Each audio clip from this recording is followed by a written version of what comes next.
کاري صاحب تاسو خپلې خبرې وکړئ، دلته ډاکټر صاحب، بریز عزیز او همدارنګ آیات صاحب، کروندګر صاحب، مریم خور، همدا ډول ډیر اوریدونکي دي چې له وخت را سره دي، نو تاسو ته نوبت درکوو. بیا وروسته ډاکټر صاحب زه فقط دغه پیر صاحب د پوښتنې په جواب چې ویلې تاسې مثلا وایي چې موږ اوس سوله ایز حل غواړو او جنګ نه غواړو که نه، نو دلته هغه ته یو غلط فهمي یا سوء تفاهم که ورته سوی. زه غواړم چې سپیناوی پکې ورکو. ګورئ که 100 کاله هم جنګ وسو اخر به سوله ایز حل ته کینو که به نه کینو. که 100 کاله هم جنګ وسي اخر چې دا وروره سوله ایز حل د مذاکرات دی او خبرې دی او جرګه ده او جلسه ده. دا په دې معنا نه ده چې منګه سوله ایز حل غواړو او جنگ نه غواړو. که چیرته طالب سوله ایز حل ته نه حاضریږي او زما دین اشغال کړی، زما هیواد اشغال کړی، زما قبرستان اشغال کړی، ما ته د فراریو القاب را کوي، ما ته د کافرو یهودو د مانه مطلب منګ او تاسو یو کنه، نو بیا په هغه صورت کې منګ ویلې چې بهترینه لار او غوره لار چې الله ته ډیره خوښه ده و صلح خیر، چې د ټول افغانانو صلح وي، د ټول افغانانو.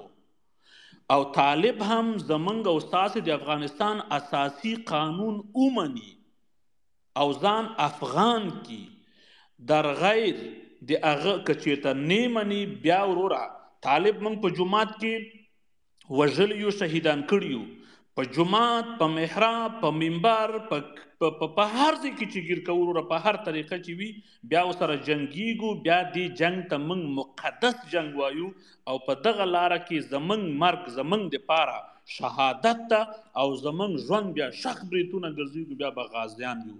دا په دې خاطر وایي چې تاسې فکر ونه کوئ چې خدای ناخواسته موږ به فقط جنګ غواړو او موږ جنګجویان یو. نه، موږ جنګجویان نه یو. موږ سوله ایز افغانستان، یو متحد افغانستان غواړو. خو چې کله جنگ په موږ تحمیلیږي بیا د جنگ نه ویره نه لرو. زموږ پلار نیکه زموږ نیکونو ته نه ویره نه، بیا زموږ دا جنگ مقدس جنگ ده او انشاءالله د مقدس جنگ ته موږ وردانګو. دغه غلط فهمي مې غوښتل چې د پیر صاحب زه ورلرې کما. او بل ملګري پوښتنه کړې غالبا منصور صاحب چې بهرنیان د جنگ ملاتړ کوي کنه، کې موږ د بهرنیانو ګوري همیشه موږ وایي چې بهرنیان زموږ تاسو داخلي پالیسی، خارجي پالیسی، زموږ جنگ په هر څه کې خارجان، زموږ او تاسو بریا او موافقت په خپل اتفاق او اتحاد کې ده. موږ چې اتفاق او اتحاد وکړو موږ به په کاڼو باندې طالبان باسو، موږ به د الله اکبر په غږ جګولو باندې وروره د طالبانو د خاورو نه باسو، په بنګړانیانو باندې اتکا کول. آخر دا حال ده چې امریکایانو زمونږ او تاسو سره وکړه، خلیزا زمونږ او تاسو سره وکړه، سره د دې چې بهرنیان نسبت په روز کال ته 100 کال تقریبا یو سیګنال ښکاره کوي. خو موږ هیڅ کله په هغه باندې باید اعتبار او اعتماد په بهرنیانو باندې ونه لرو. نور موږ تاسو باید په داخل کې په خپلو کې سره جوړه ولرو. که هره پالیسي وي زموږ خپل افغانان به جوړوي. موږ الحمدلله اهل علم، اهل قلم، داسې ځوانان لرو، داسې اهل علم خلک لرو چې بهترینه پالیسي د نور نړۍ د هر هیواد نه ښه پالیسي جوړولی سي او په مغه باندې به حرکت کوو، په مغه باندې به مخته ځو. مننه، تشکر جناب ولسوال صاحب.